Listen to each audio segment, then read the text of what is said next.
Hello friends, welcome to fat video. क्या हाल आप सबका? बहुत बढ़िया ना। देखिए, आज हम ऑर्गेनिक सीरीज शुरू करने वाले हैं। जिन बच्चों को ऑर्गेनिक समझ में नहीं आती है वो हम उनके लिए केमिस्ट्री के लिए ऑर्गेनिक केमिस्ट्री के लिए बेहतर वीडियो लेके आए हैं। तो आज से वन बाय वन एक एक वीडियो आते रहेंगे और आप उनको नोट्स के साथ लिखते जाइए। ठीक है, यहाँ पे जो भी लिखा जाता है उसको आप अपनी नोट कॉपी के अंदर लिखेंगे। ठीक है, तो देखिए, हम सबसे पहले उन बेसिक चीज़ों की बात करेंगे जिनसे हम केमिस्ट्री को समझ सकते हैं। ठीक है, देखिए, सबसे पहले हम बात करते हैं ऑर्गेनिक केमिस्ट्री, कार्बनिक रसायन। कार्बनिक रसायन और टॉपिक हमारा है 11th क्लास का है, जो कि ऑर्गेनिक केमिस्ट्री का क्या बनाता है? बेसिक बनाता है। देखिए, कार्बनिक रसायन क्या होता है वो जान लेते हैं। सबसे पहले रसायन विज्ञान की वह शाखा जिसके अंतर्गत हाइड्रोकार्बन व उनकी व्युत्पन्नों का अध्ययन किया जाता है। क्या कहलाती है? कार्बनिक रसायन कहलाती है। ऑर्गेनिक केमिस्ट्री जिसको क्या बोलते हैं? Organic chemistry. अच्छा, क्या बोला गया? कार्बन और हाइड्रोजन से मिलकर बने यौगिक क्या कहलाते हैं? हाइड्रोकार्बन कहलाते हैं। हाइड्रोकार्बन क्या कहलाएंगे? हाइड्रोकार्बन। अच्छा, इसमें बोला गया कि हाइड्रोकार्बन और उनके व्युत्पन्नों का अध्ययन किया जाता है। मतलब है हाइड्रोकार्बन में हाइड्रोजन और कार्बन से मिलकर बना होगा, लेकिन उस हाइड्रोकार्बन में से हाइड्रोजन को हटा दे और क्या लगा दे? नाइट्रोजन, ऑक्सीजन और फ्लोरीन, इस सल्फर, इस तरीके से एलिमेंट्स लगा देता है तो हाइड्रोकार्बन व्युत्पन्न कहलाता है। तो बात क्लियर हो गई होगी। ऑर्गेनिक केमिस्ट्री क्या है कि रसायन विज्ञान की वह शाखा जिसके अंतर्गत हाइड्रोकार्बन उनके व्युत्पन्नों का अध्ययन किया जाता है। क्या कहलाएंगे? क्या कहलाती है? कार्बनिक रसायन ऑर्गेनिक केमिस्ट्री कहलाती है। अच्छा, हाइड्रोकार्बन सहसंयोजी यौगिक होते हैं, कोवलेंट कंपाउंड होते हैं, तत्व के संयोजी इलेक्ट्रॉन। अब हम बात करते हैं कि तत्व के संयोजी इलेक्ट्रॉन कैसे निकालते हैं। ये वर्ग की संख्या के अनुसार निकालते हैं। जैसे अगर हम बात करें वर्ग पृष्ठ में एलिमेंट जो भी आते हैं उनके संयोजी इलेक्ट्रॉनों की संख्या होगी 1 होगी। कितनी होगी? 1 होगी। वर्ग अगर हम बात करें वर्ग 2 में जितने भी तत्व आएंगे उनके संयोजी इलेक्ट्रॉनों की संख्या होगी 2। ऐसे अगर हम बात करें वर्ग 13 में जितने भी एलिमेंट आएंगे उनके अंदर वैलेंस से संयोजी इलेक्ट्रॉनों की संख्या होगी कितनी होगी? 3 होगी। ऐसे अगर हम बात करें 14 वर्ग में आने वाले तत्वों के वैलेंस इलेक्ट्रॉन कितने होंगे? 4 होंगे। ऐसे ही अगर हम बात करें वर्ग 15 में कितने इलेक्ट्रॉन होंगे? 5। कितने होंगे? 5। ठीक इसी प्रकार 16 वर्ग के अंदर कितने इलेक्ट्रॉन होंगे? 6 इलेक्ट्रॉन होंगे। और ऐसे ही अगर हम बात करें 17 तो 7 इलेक्ट्रॉन होंगे। और 18वें वर्ग के अंदर आते हैं तो उनके अंदर 8 इलेक्ट्रॉन होंगे। तो ये बात क्लियर हो गई होगी। ठीक है, अब हम बात कर लेते हैं। देखिए, अब हम बात करते हैं कि अपने पास संयोजी इलेक्ट्रॉन हमें पता लगे। क्या पता लगे? संयोजी इलेक्ट्रॉन हमें पता लगे। अब हम बात करेंगे इन संयोजी इलेक्ट्रॉनों का हम क्या करेंगे। कोई भी मेटल होगा उसमें मेटल के अंदर इलेक्ट्रॉन को प्रदर्शित करने के लिए 4 जगह होंगी। 1 2 3 4। इन चारों स्थानों पे हम क्या करेंगे? इलेक्ट्रॉनों को प्रदर्शित करेंगे। जैसे मान लो कि किसी में से वैलेंस शेल में इलेक्ट्रॉन 1 है तो हम यहाँ पे प्रदर्शित कर देंगे। ठीक है, ये उसकी लुईस बिंदु संरचना बन जाएगी। ओके, इसी प्रकार 2 इलेक्ट्रॉन है, वैलेंस शेल इलेक्ट्रॉन है, संयोजी इलेक्ट्रॉन है, इसको वैलेंस सेल इलेक्ट्रॉन भी कहते हैं। अब वैलेंस शेल में 2 इलेक्ट्रॉन है तो उनको इस तरीके से, तो लुईस बिंदु संरचना इस तरीके से। अगर 3 इलेक्ट्रॉन है तो 1 2 3 इससे वो वैलेंस शेल इलेक्ट्रॉन को शो कर सकते हैं। 4 इलेक्ट्रॉन है तो 1 2 3 4 वैलेंस शेल इलेक्ट्रॉन हम शो कर सकते हैं। अगर हमारे पास 5 वैलेंस शेल इलेक्ट्रॉन है तो कितने? 1 2 3 4 5। इस तरीके से हम क्या बना सकते हैं? लुईस बिंदु संरचना बना सकते हैं। इनके अंदर एक तो क्या होता है? लॉन पेयर होता है और 3 क्या होता है? अनपेयर्ड इलेक्ट्रॉन होते हैं, अयुग्मित इलेक्ट्रॉन होते हैं। अगर हमारे पास 6 वैलेंस शेल इलेक्ट्रॉन हो तो कैसे शो करेंगे? 1 2 3 4 5 6। अब इसमें ये देखो 2 तो पेयर्ड इलेक्ट्रॉन हो गए और 2 कैसे होंगे? अनपेयर्ड इलेक्ट्रॉन होंगे। बात क्लियर हो गई। नेक्स्ट बात हम करते हैं कि अगर हमारे पास क्या हो? 7 इलेक्ट्रॉन हो। कितने इलेक्ट्रॉन हो? 7। तो 1 2 3 4 5 6 और ये 7 इलेक्ट्रॉन हो गए। ठीक है, अगर हमारे पास 8 इलेक्ट्रॉन होते 1 2 3 4 5 6 7 और 8, ये इस तरीके से लुईस बिंदु संरचना बना सकते हैं। ठीक है, तो बात क्लियर हो गई।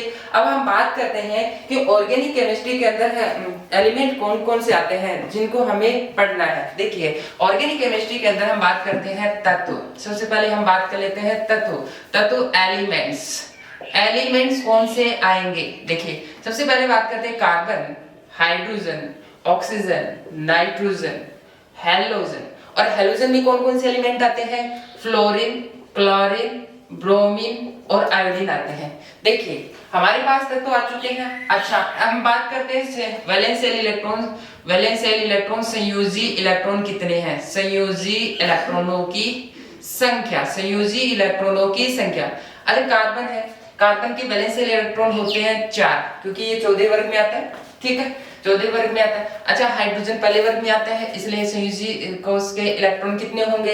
1 होंगे। ऑक्सीजन, ऑक्सीजन में वैलेंस शेल इलेक्ट्रॉन संयोजी इलेक्ट्रॉनों की संख्या 6 होगी। और बात करते हैं नाइट्रोजन में 5 और हैलोजन में 7 इलेक्ट्रॉन होते हैं। इन संयोजी इलेक्ट्रॉनों की सहायता से हम क्या कर सकते हैं? संयोजी इलेक्ट्रॉनों की सहायता से हम लुईस बिंदु संरचना बना सकते हैं। लुईस बिंदु संरचना क्या बना सकते हैं? लुईस बिंदु संरचना। यहाँ हमें वैलेंस शेल इलेक्ट्रॉन पता लग गए थे, तो हमने क्या बनाया था? लुईस बिंदु संरचना। इसी कॉन्सेप्ट का प्रयोग करते हुए हम क्या बनाएंगे?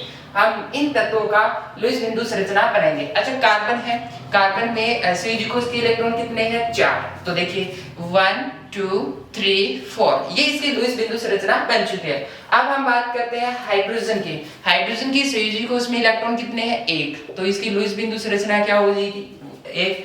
ऑक्सीजन की बात करते हैं, वैलेंस शेल में इलेक्ट्रॉन है 6, तो लुईस बिंदु संरचना 1 2 3 4 5 6, 6 इलेक्ट्रॉन है। तो दो लोन पेयर हो गए और 2 अनपेयर्ड इलेक्ट्रॉन हो चुके हैं। अच्छा नाइट्रोजन संयोजी कोश के इलेक्ट्रॉन है 5, तो लुईस बिंदु संरचना 1 2 3 4 5। अब इसके अंदर एक तो लोन पेयर है और 3 क्या मिल चुके हैं अपने को? अनपेयर्ड इलेक्ट्रॉन, अयुग्मित इलेक्ट्रॉन। ऐसे हैलोजन की बात करें, हैलोजन के अंदर हमारे पास कितने इलेक्ट्रॉन है? 7 इलेक्ट्रॉन। संयोजी के इलेक्ट्रॉनों की संख्या है 7, तो 1 2 3 4 5 6 7। ये हैलोजन्स के लिए क्या बन चुकी है? लुईस बिंदु संरचना बन चुकी है। अगर हमारे पास फ्लोरीन हो तो फ्लोरीन को कैसे बनाएंगे? तो फ्लोरीन में भी तो 7 इलेक्ट्रॉन होंगे, तो 7 के लिए कैसे बनाएंगे? 7 इलेक्ट्रॉन है तो 1 2 3 4 5 6 7, ये लुईस बिंदु संरचना। ऐसे हम क्लोरीन की बना सकते हैं, ब्रोमीन और आयोडीन की बना सकते हैं। अच्छा ये बात आती है कि लुईस बिंदु संरचना आ गई। लुईस बिंदु संरचना से हम क्या पता कर सकते हैं? लुईस बिंदु संरचना की सहायता से हम पता कर सकते हैं संयोजकता। क्या पता कर सकते हैं? संयोजकता, किसी भी तत्व की संयोजकता। संयोजकता को इंग्लिश में बोलते हैं वैलेंसी। क्या बोलते हैं? वैलेंसी। वैलेंसी का पता लग जाएगा। वैलेंसी कैसे पता करेंगे? अयुग्मित इलेक्ट्रॉनों की संख्या, अयुग्मित इलेक्ट्रॉनों की संख्या। अयुग्मित इलेक्ट्रॉनों की संख्या ही क्या कहलाती है? वैलेंसी कहलाती है। संयोजकता क्या होती है? अयुग्मित इलेक्ट्रॉनों की संख्या ही। कार्बन की लुईस बिंदु संरचना में देखो कि कितने अयुग्मित इलेक्ट्रॉन है? 4, तो संयोजकता कितनी हो जाएगी? 4। हाइड्रोजन की बात आती है तो हाइड्रोजन की वैलेंस शेल में लुईस बिंदु संरचना में अनपेयर्ड इलेक्ट्रॉन कितना है? 1, तो संयोजकता कितनी हो जाएगी? 1। ऐसे ऑक्सीजन की बात करते हैं, ऑक्सीजन में लुईस बिंदु संरचना। अच्छा 2 तो पेयर्ड इलेक्ट्रॉन है लोन पेयर के रूप में और 2 कैसे है? अनपेयर्ड है, तो अयुग्मित इलेक्ट्रॉनों की संख्या ही क्या कहलाएगी? संयोजकता। तो ऑक्सीजन में तो अनपेयर्ड इलेक्ट्रॉन 1 और 2, तो इसलिए संयोजकता कितनी हो जाएगी? 2 हो जाएगी। नाइट्रोजन की बात करते हैं तो 1 तो लोन पेयर है, बाकी 3 1 2 3, तो यहाँ पे वैलेंसी कितनी हो जाएगी? 3 हो जाएगी। बात करते हैं हैलोजन में। हैलोजन में हमारे पास 3 तो क्या है? 3 देखिए लोन पेयर है, ठीक है। 3 हमारे पास क्या है? ये लोन पेयर होते हैं, ये हमारे पास होते हैं लोन पेयर होते हैं। बात करते हैं अनपेयर्ड इलेक्ट्रॉन। केवल अनपेयर्ड इलेक्ट्रॉन कितने हैं? 1, तो इसकी संयोजकता कितनी हो चुकी है? 1। अब संयोजकता से हमें क्या पता लगता है? संयोजकता से हमें उनका संरचना सूत्र बना सकते हैं। क्या बना सकते हैं? संरचना सूत्र बना सकते हैं। क्या बना सकते हैं? संरचना सूत्र। अच्छा स्ट्रक्चरल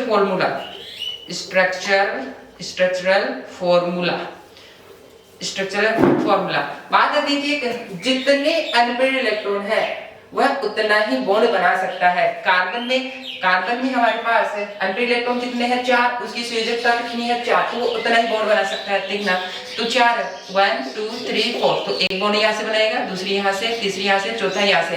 अनपेयर्ड इलेक्ट्रॉन चाहते हैं तो उसकी ये हमारे पास क्या बन चुकी है? उसकी संरचना सूत्र बन चुका है। हाइड्रोजन की बात करते हैं, हाइड्रोजन में 1 अनपेयर्ड इलेक्ट्रॉन है, इसलिए ये इसका संरचना सूत्र बन चुका है। अच्छा इसको ऐसे भी बना सकते हैं, हाइड्रोजन में 1 इलेक्ट्रॉन होता है, इस तरीके से एक बॉन्ड बना लेगा इस तरीके से। बात आती है ऑक्सीजन। ऑक्सीजन में हमारे पास संयोजकता कितनी है? 2, या अनपेयर्ड इलेक्ट्रॉन कितने हैं? 2, तो कितनी बॉन्ड पाएगा ये? 2 बॉन्ड बनाएगा।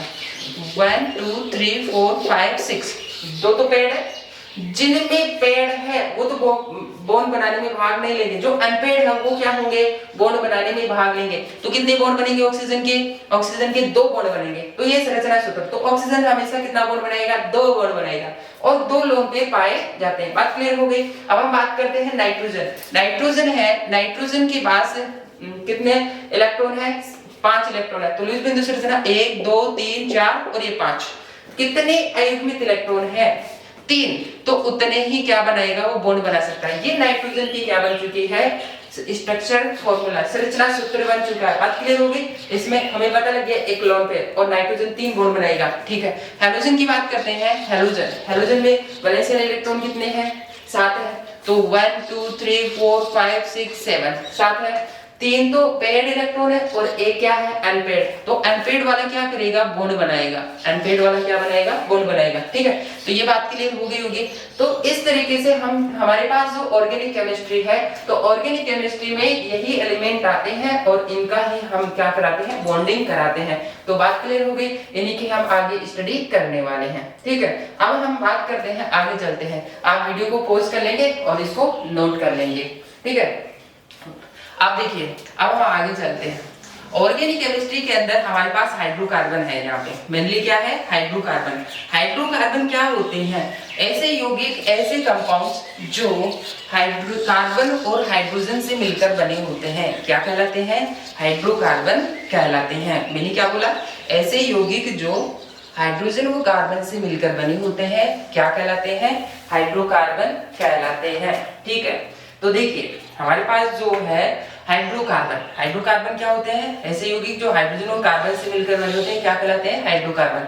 इनमें मेनली क्या होता है, कार्बन होता है। क्या होता है, कार्बन। अब कार्बन की विशेषता देखते हैं। सबसे पहले कार्बन की विशेषताएं, कार्बन की विशेषताएं, कार्बन की विशेषताएं। देखिए कार्बन की क्या क्या विशेषताएं हैं। कार्बन की संयोजकता 4 होती है। पहली विशेषता, कार्बन की संयोजकता, इसको इंग्लिश में क्या बोलते हैं, वैलेंसी।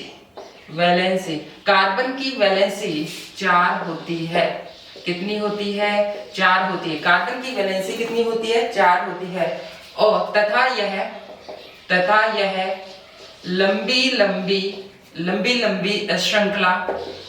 लंबी श्रृंखला बनाता है। क्या बनाएगा, ये लंबी लंबी श्रृंखला बनाएगा। कैसे, जैसे इस तरीके से ये लंबी लंबी श्रृंखला बनाता है। ये ऐसे भी बना सकता है, इस तरीके से, ये देखिए, ये इस तरीके से भी लंबी लंबी चेन बना सकता है। देखिए ये मुड़ चुकी है, लेकिन अगर इस वाले कार्बन अंतिम कार्बन को पकड़ के खींचेंगे तो एक लंबी चेन ही बनेगी। ठीक है, तो बात क्लियर हो गई। दूसरी विशेषता की अगर हम बात करें तो यह है साइड चेन भी बनाता है।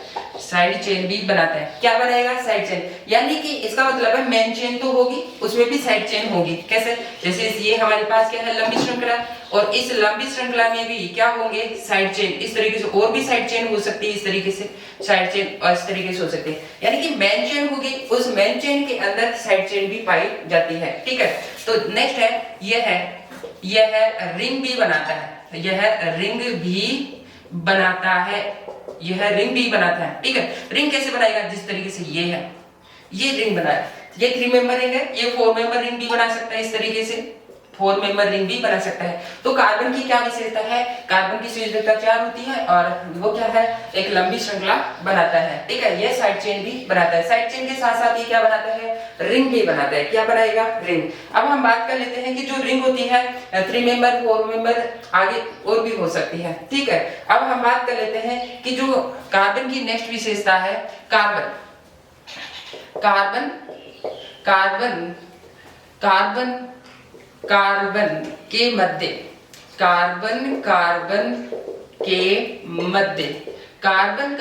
के मध्य हमारे पास बंध के प्रकार, कार्बन के मध्य एकल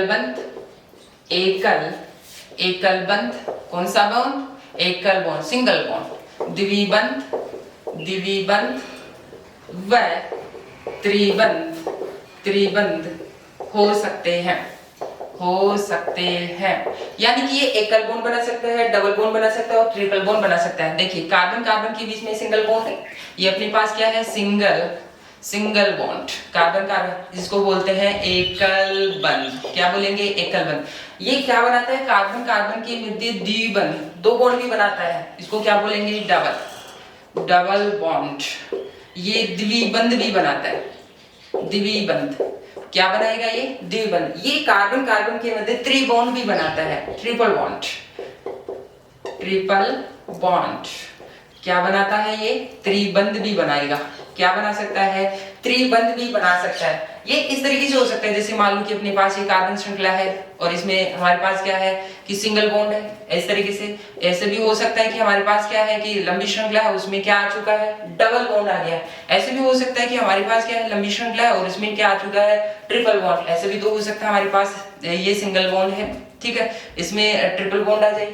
क्या आ सकता है? Triple bond. ऐसे भी हो सकता है कि रिंग के रूप में आ गए अपने पास, रिंग के फॉर्म में, तो ये सिंगल बॉन्ड हो सकता है। दूसरा क्या हो सकता है कि जैसे रिंग है, 3 मेंबर रिंग, इसमें हमारे पास क्या हो सकता है?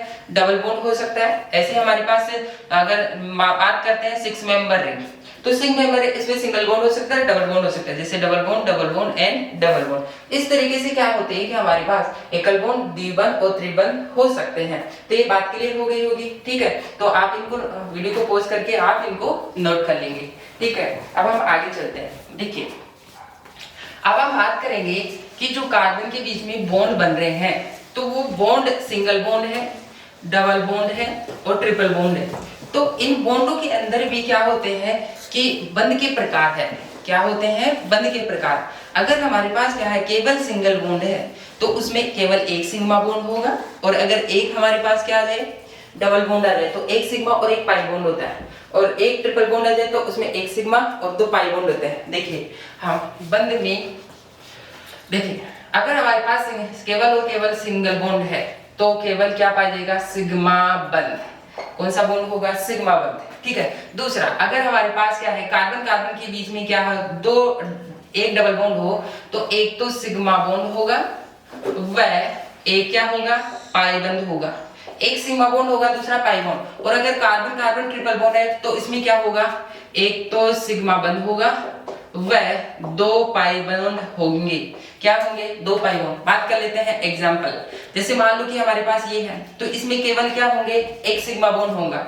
जैसे ये है, इस कार्बन में कितने बॉन्ड है? 4, तो ये sigma sigma sigma and sigma, कितने सिग्मा बॉन्ड होंगे? 4 सिग्मा बॉन्ड होंगे। ऐसे दूसरे देखिए, इसमें हमारे पास क्या है, एक डबल बॉन्ड है, तो एक तो क्या होगा? एक तो सिग्मा बॉन्ड होगा और दूसरा क्या होगा? पाई बॉन्ड होगा। बात क्लियर हो गई। ऐसे अगर हमारे पास क्या ट्रिपल बॉन्ड हो, इस ट्रिपल बॉन्ड के अंदर क्या होता है कि एक तो सिग्मा बॉन्ड है, बाकी 2 हमारे पास क्या होंगे? बाकी हमारे पास पाई बॉन्ड होंगे। क्या होंगे? Pi bond. ऐसे ट्रिपल बॉन्ड हो सकता है। इस ट्रिपल बॉन्ड के अंदर एक तो क्या होगा? सिग्मा बॉन्ड, और बाकी दोनों क्या होंगे? पाई बॉन्ड होंगे। दोनों क्या होंगे? पाई बॉन्ड होंगे। इस तरीके से किसी भी कंपाउंड में हम सिग्मा बॉन्ड और पाई बॉन्ड पता कर सकते हैं। वो बात क्लियर हो गई? ओके, अब हम आगे चलते हैं। देखिए, अगर हमारे पास है हाइड्रोकार्बन, यहाँ पे हमारे पास क्या है? हाइड्रोकार्बन। क्या होते हैं? हाइड्रोकार्बन क्या होते हैं? ऐसे यौगिक जो हाइड्रोजन व कार्बन से मिलकर बने होते हैं, क्या कहलाते हैं? हाइड्रोकार्बन कहलाते हैं। क्या कहलाएंगे? हाइड्रोकार्बन। क्या कहलाएंगे? हाइड्रोकार्बन कहलाते हैं, ठीक है। अब देखेंगे हमारे पास एक कार्बन का हाइड्रोकार्बन हो सकता है, ठीक है, 2 कार्बन का हाइड्रोकार्बन हो सकता है, 3 कार्बन का हाइड्रोकार्बन हो सकता है, 4 कार्बन का हाइड्रोकार्बन हो सकता है। ओके, रिंग के रूप में भी हो सकता है हाइड्रोकार्बन। किस फॉर्म में हो सकता है? रिंग के फॉर्म में भी हो सकता है हाइड्रोकार्बन। ओके, अब हम बात कर लेते हैं इसमें। कार्बन है, कार्बन कितनी संयोजकता रखता है? कितने? 4 रखता है। इसमें कार्बन है लेकिन हाइड्रोजन नहीं है। हाइड्रोकार्बन होते हैं जो हाइड्रोजन और कार्बन से मिलकर बने होते हैं। इसमें कितनी क्या है? केवल और केवल कार्बन है, तो इसमें हाइड्रोजन भी लाना है। इसका मतलब है कार्बन 4 बॉन्ड बनाता है, तो ये कितने बन जाएंगे? 4 हाइड्रोजन। और इसको इस तरीके से भी लिखते हैं CH4। ओके, अब इसमें देखते हैं इस कार्बन की संयोजकता कितनी होती है? 4। बाकी क्या है? 3 हाइड्रोजन आएंगे, तो इसमें एक तो वैलेंसी है, 1 2 3, 3 हाइड्रोजन लगेंगे। इसमें कितने हाइड्रोजन लगेंगे? 3। इसी प्रकार इस कार्बन की 4 वैलेंसी होती है, 4 संयोजकता होती है। एक तो बॉन्ड बना चुका है, 3 क्या आएंगे? हाइड्रोजन आएंगे, 1 2 3 इस तरीके से। और इनको हम कैसे लिखते हैं? CH3 and CH3। इसको हम ऐसे भी लिख सकते हैं, कार्बन कितने इसके अंदर? 2 कार्बन है और हाइड्रोजन कितने हैं? 6, C2H6 इस तरीके लिख सकता है। बात आती है इस वाली कंपाउंड में, इसमें कार्बन है, इस कार्बन की वैलेंसी कितनी होती है? 4 होती है, ठीक है। तो 4, एक तो बॉन्ड बना चुका है, बाकी कितने आएंगे? 3 हाइड्रोजन लगेंगे।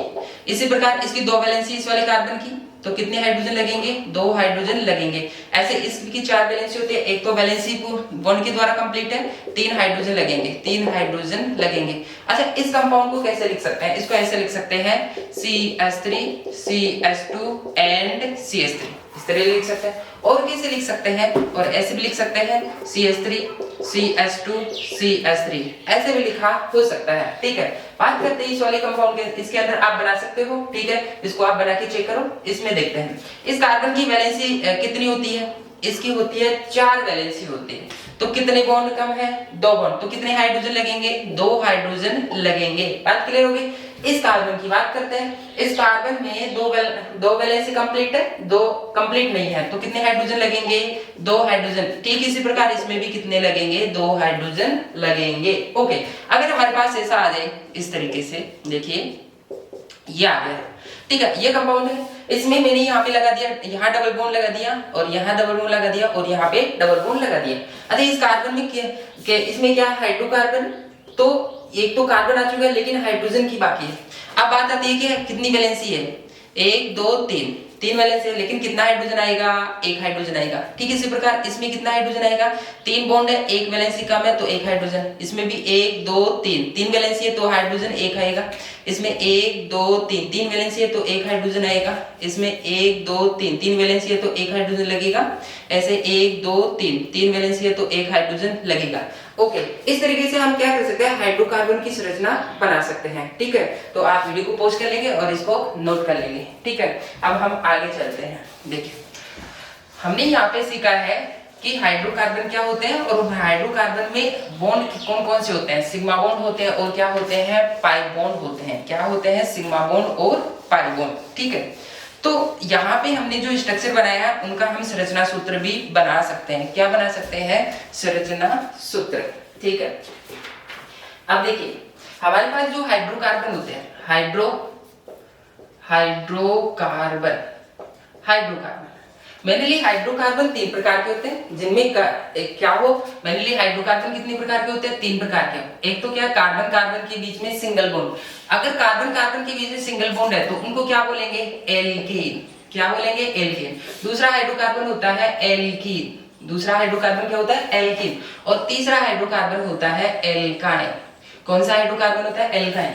एल्कीन क्या होते हैं? जिनमें कार्बन कार्बन के मध्य एकल बॉन्ड होता है, क्या कहलाएंगे? एल्कीन। एल्कीन क्या होगा? जिनमें कार्बन कार्बन के मध्य 2 बॉन्ड पाए जाते हैं, क्या कहलाएंगे? एल्कीन। और एल्काइन क्या होगा? जिनमें कार्बन कार्बन के मध्य 3 बॉन्ड पाए जाते हैं, क्या कहलाएंगे?